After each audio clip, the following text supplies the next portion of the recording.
Лідер «Динамо Київ» не зіграє в найближчі 3 місяці. Ключовий центральний захисник київського «Динамо» Денис Попов пропустить старт нового сезону через серйозне пошкодження. Саме травма стала причиною відсутності 27-річного футболіста у заявці білосиніх на Єврокубковий сезон. За інформацією джерела та то таке, ушкодження Попов отримав під час літніх тренувальних зборів.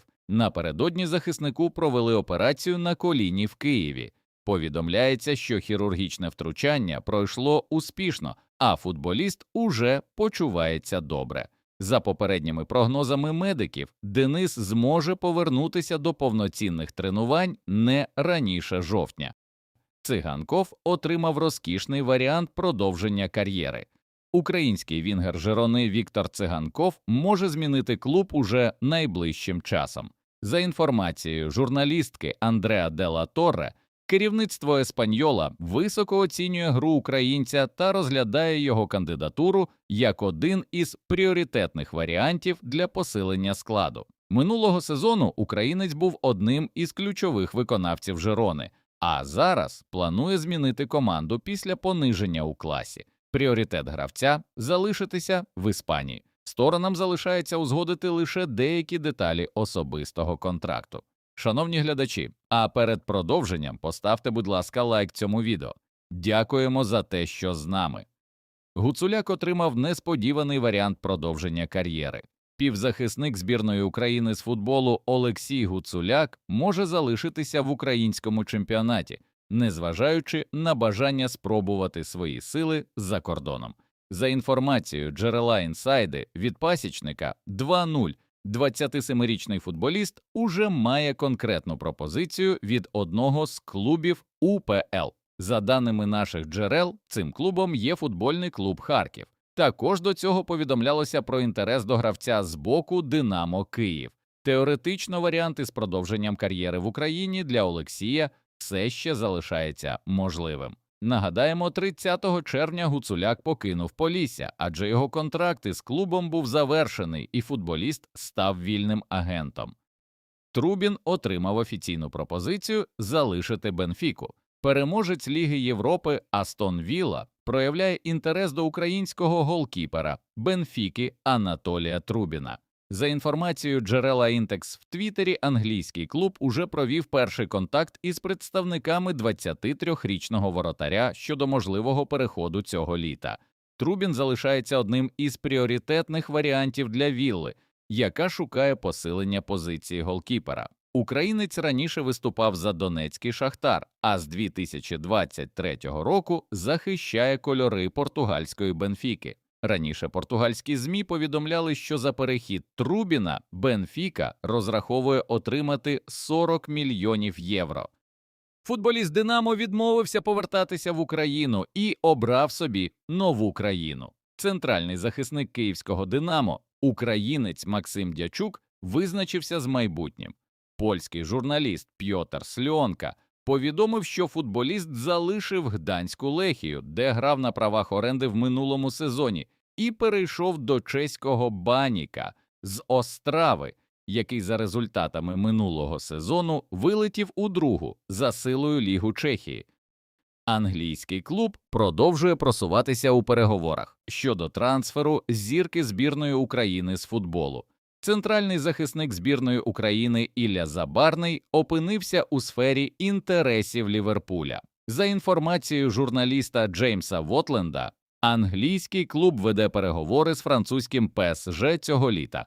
Серед футболістів, які привернули увагу англійців, називають українського центрбека Іллю Забарного. Нагадаємо, у минулому сезоні Забарний відіграв 37 матчів, у яких забив 1 гол.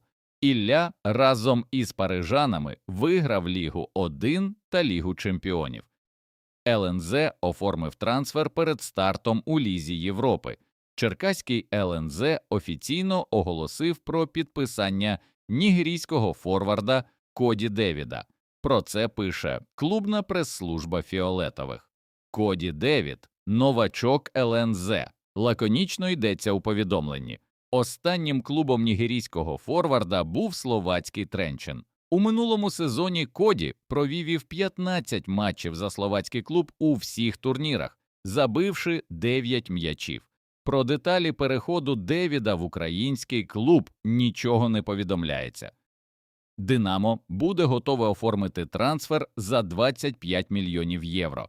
Французький «Страсбург» продовжує активно моніторити ринок молодих нападників.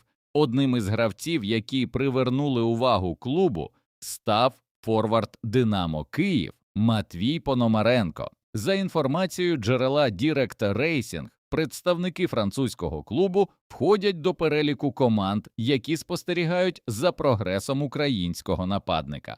У Страсбурзі традиційно роблять ставку на молодих і перспективних футболістів, тому Пономаренко розглядається як потенційне підсилення атакувальної лінії. Втім, за інформацією журналіста Віктора Вацка, «Динамо» буде готове продати нападника лише за 25 мільйонів євро.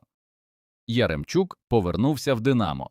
Півзахисник зіркового складу київського «Динамо» 80-х років минулого століття легендарний Іван Яремчук повернувся до столичного клубу в новій якості. Він став селекціонером. До своїх обов'язків досвідчений фахівець з динамівським серцем приступив близько місяця тому. Нагадаємо, на початку червня Яремчук заявив, що хоче бути корисним «Динамо» і бачить себе селекціонером. Нагадаємо, восени 2025 року Яремчука затримали в аеропорту Кракова, після чого він провів близько 6 тижнів у польській в'язниці. Пізніше він отримав умовний термін в Чехії, але зараз повернувся в Україну. Карпати можуть залишитись без футболіста, який зацікавив клуб серії А.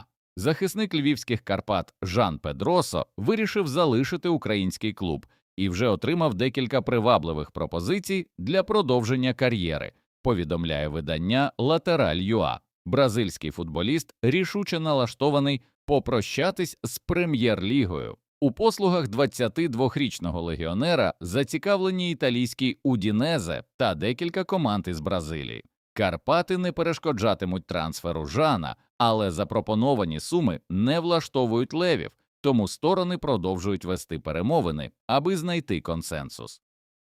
«Динамо Київ» розпочало виступи у Єврокубках в новому сезоні. Київське «Динамо» вдома у матчі першого кваліфікаційного раунду Ліги Європи приймало румунську «Університатю».